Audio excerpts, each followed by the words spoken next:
3 দিন ধরে আমার ফেসবুকটা কি হচ্ছে, ফেসবুকটা চালাতেই পাচ্ছি না। কোনো ফটো ভিডিও ছাড়তে পারছি না, মানে ফটো ছাড়তে পারছি, ভিডিও তারপরে রিলস এগুলো কিছুই ছাড়তে পারছি না।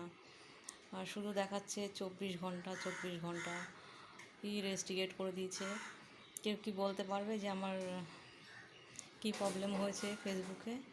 প্লিজ তোমরা কেউ একটু বলো।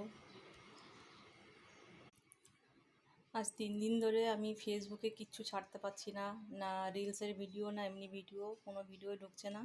প্লিজ তোমরা কেউ বলতে পারবে যে আমার ফেসবুকটায় কি হয়েছে?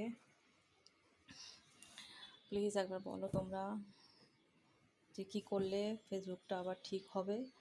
ওটাতে দেখাচ্ছে রেস্ট্রিকেট হয়ে গেছে 24 ঘন্টার জন্য। সে কত 24 ঘন্টা হয়ে গেল, মানে আজকে আবার দেখাচ্ছে 24 ঘন্টা।